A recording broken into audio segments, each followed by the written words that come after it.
Da mesma forma, existe uma preocupação muito grande do IASB com o processo de educação. Quer dizer, que os contadores passem a entender melhor as normas internacionais de contabilidade.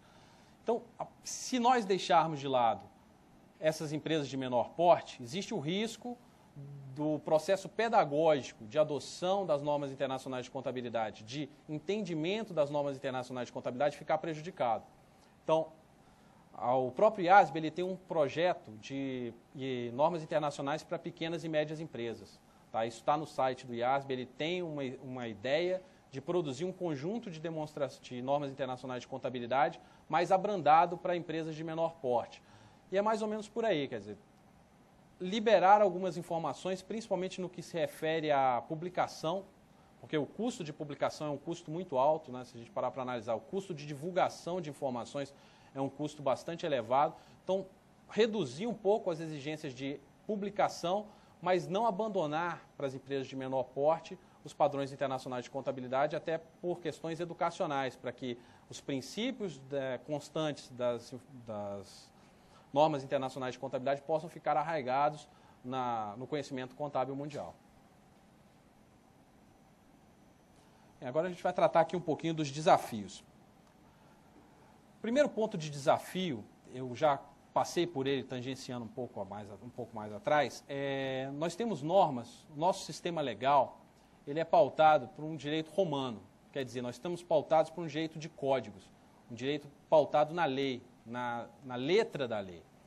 As normas internacionais de contabilidade, por estarem inspiradas num sistema consuetudinário, quer dizer, de normas baseadas em princípios, normas baseadas em experiências anteriores, elas não trazem esse sistema legal amarrado, não estão vinculadas, como o nosso direito, ao direito romano. Então, elas trazem muita subjetividade, trazem muitos casos onde o contador vai ter que decidir, o contador vai ter que tomar decisões, porque as normas internacionais de contabilidade elas trazem essa abertura. Esse é um processo que nós consideramos como um forte desafio para as instituições e para os preparadores de balanço, porque é muito difícil a gente migrar de uma lei que me mostrava o caminho todo certo, como seguir cada passo, para uma outra lei que me dá princípios, que me dá parâmetros. E dentro desses parâmetros eu vou ter que atuar. Tá? É uma mudança de cultura muito forte, por isso nós consideramos isso como um dos grandes desafios para a aplicação das normas internacionais de contabilidade.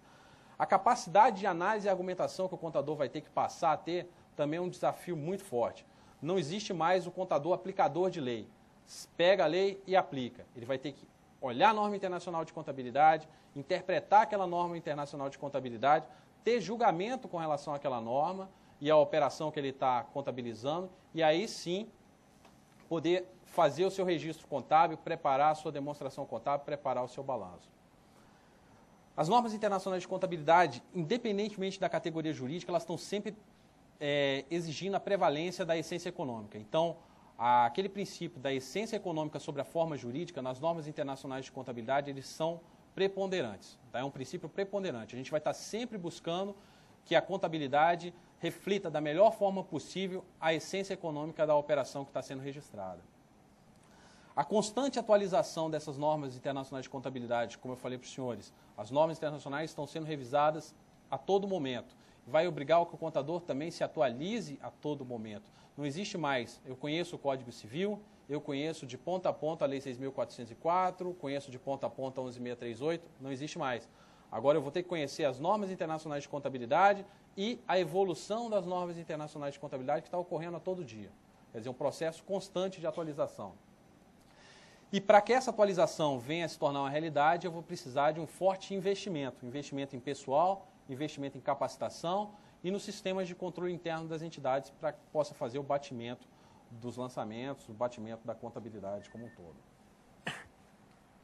Um outro forte desafio que nós vamos enfrentar aqui é passar a influenciar o IASB no acompanhamento e participação das audiências públicas. Assim como eu disse aos senhores que o Comitê de Pronunciamento Contábeis, o CPC, está com audiência pública, 5, se não me engano, está com 5 audiências públicas em aberto agora, esperando sugestão dos senhores, o IASB está o tempo todo com audiências públicas esperando sugestões de contadores do mundo todo. O Humberto chegou a comentar isso antes, e é muito importante que a gente possa fazer valer o nosso posicionamento. Tá? A escola de contabilidade no Brasil é uma escola avançada, nós temos alguns temas aqui que nós somos respeitados no mundo todo, até pelo nosso processo econômico, como, por exemplo, a questão da correção monetária. Nosso sistema de correção monetária é respeitado, é estudado no mundo todo, porque nós vivemos um processo de inflação nos últimos anos, nos anos passados, muito forte, o que fez que a gente desenvolvesse essa escola. Da mesma forma, nós podemos influenciar, nós podemos contribuir no processo de elaboração dessas normas internacionais de contabilidade, dando sugestões. Essas sugestões estão sempre abertas, por isso que eu volto e sugiro novamente a visita constante ao site do IASB, a visita constante ao site do CPC. Se não influenciar o IASB propriamente, tentar sempre visitar aqui o site do CPC e fazer uma contribuição. Da mesma forma, outra atualização, outro desafio que nós temos é a atualização do currículo dos contadores, de formação dos contadores. A ONU tem um currículo sugerido de contador global, quer dizer, aquilo que se espera da formação do contador para atuar globalmente. Esse currículo já está implementado em algumas instituições no Brasil. É um currículo bastante avançado. Ele pressupõe um forte conhecimento matemático, um forte conhecimento de normas internacionais de contabilidade, um forte conhecimento de economia. Então, é um currículo bastante avançado, bastante agressivo, e é um desafio para a gente introduzir isso no curso de contabilidade, principalmente os acadêmicos, aqueles que vão enveredar aí, não sei quantos aqui são acadêmicos, ou vão enveredar para a área acadêmica, fazer mestrado, doutorado, mas quando estiverem seguindo essa linha acadêmica, ter sempre como um parâmetro esse currículo de contador global, que é um currículo bastante avançado e é um currículo que tende a contribuir fortemente para a formação do contador.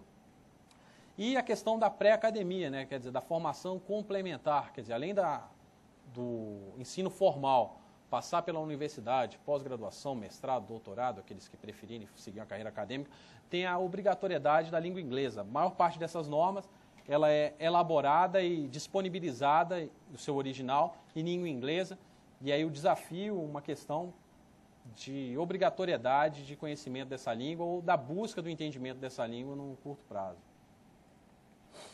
Apenas alguns números aqui para ilustrar os custos para a implementação do IFRS. Né? Empresas com faturamento anual de até 500 milhões de euros gastaram em torno de 0,31% desse faturamento para a implementação do IFRS, treinamento, investimento em sistemas de custos, controles internos.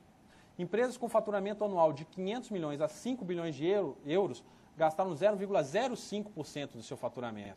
Quer dizer, esse investimento ele não é proporcional ao faturamento da empresa. Tem uma hora que ele dá uma estagnada e ele traz o mesmo benefício, tanto para as grandes empresas quanto para as empresas que não faturam tanto. Essa é uma experiência colhida na Europa. Okay? Então, ele tem um custo, esse custo não é desprezível, tá? É um custo que existe, a gente tem consciência desse custo, mas que ele certamente vai retornar a forma de benefício para as entidades. Tem mais um aqui, acho que é o caso da Alemanha. Além disso, nós temos aqui também para ilustrar o caso da Alemanha, que o prazo médio para a implementação é entre 12 e 18 meses, e ele traz aqui os custos estimados para essa implementação. RH, TI, consultoria, treinamento, quer dizer, são custos nessas áreas que os senhores vão incorrer para a implementação desses IFRS. Agora vamos passar para a conclusão dos trabalhos. É importante a gente destacar que uma regulamentação do porte da adoção das normas internacionais de contabilidade, ela nunca vem sozinha. Tá? Essa adoção de normas internacionais de contabilidade vem acompanhada, no caso dos bancos, da implementação de Basileia II, da implementação de normas de boa governança, novo mercado, uma quantidade de exigências significativa para o contador, para o setor de controladoria, para o auditor, para o responsável pela relação com investidores da empresa. Quer dizer, todos esses setores vão ter um trabalho significativo, tanto para implementar o IFRS, como para atender essas outras exigências que vêm acompanhando o IFRS. Por quê? Porque no final das contas, no final de tudo, tanto o IFRS, quanto o Basileia, quanto o novo mercado, todas essas exigências que são feitas para as empresas hoje, na verdade, são formas dessa empresa conseguir mercado, conseguir angariar recursos no mercado de uma forma mais barata, conseguir captar recursos, conseguir investidores. Então, os investidores estão o tempo todo demandando. Eles estão demandando informação, estão demandando controles internos, porque eu não vou colocar meus recursos numa empresa arriscada. Os investidores estão o tempo inteiro demandando das empresas, e as empresas têm que oferecer resposta para esses investidores, para que eles possam o quê? Para que eles possam confiar os seus recursos excedentes na minha empresa, no meu negócio produtivo. Okay? E aí tem aqui uma ilustração que mostra o seguinte: você já se sentiu entrando em uma jaula com leões. O que é isso? Em qualquer lugar que nós temos muitas ameaças, nós também vamos encontrar muitas oportunidades. Tá?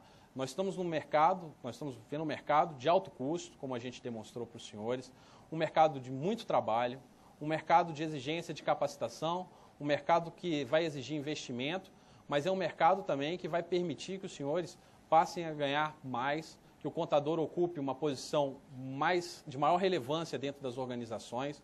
Se a gente parar para analisar, quando eu me graduei no curso de contabilidade, a controladoria nas grandes empresas era um segmento incipiente.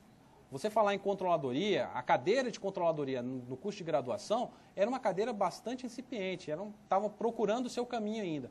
Hoje, não se escuta falar em uma empresa de grande porte que não possua uma controladoria estruturada, não possua um setor de controladoria ou de auditoria interna bastante definido, bastante especializado, com profissionais qualificados e bastante experientes. Tá? Então, da mesma forma que a gente tem esse conjunto de ameaças, nós temos também um conjunto de oportunidades que se apresentam aos senhores. Para ilustrar também, nós temos aqui a resposta dos investidores, que os benefícios dos relatórios financeiros comparáveis e as perspectivas de incremento no fluxo de capital superam os custos esperados. O que é isso? O que eu estou esperando de benefício com a implementação do IFRS, o que eu estou esperando de ganho ao implementar as normas internacionais de contabilidade é muito superior àquele custo que eu demonstrei para os senhores. O custo existe? O custo existe e não é desprezível, mas os benefícios que as empresas esperam oferir com essa implementação do IFRS é muito superior. Porque senão a empresa não ia fazer esse investimento. Tá? Os países não iam obrigar que as empresas fizessem esse investimento. Isso não é de graça, isso não pode ser de graça. Esse custo vai existir, as empresas vão incorrer nesses custos, mas o retorno é mais do que esperado.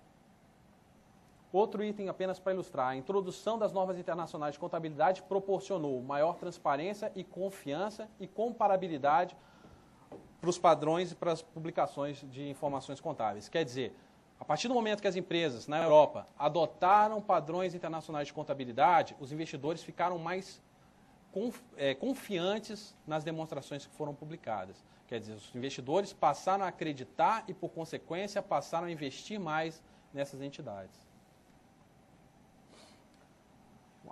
Então, olha só para fazer aqui as conclusões, assim como a globalização, a convergência é um caminho sem volta. Tá? Não dá mais para a gente falar em mercado global, não dá mais para falar no trânsito de capitais pelo mundo, sem falar em padrões internacionais de contabilidade. Esse é um caminho que nós consideramos um caminho sem volta, não só no Brasil, como em vários países do mundo, muitos países.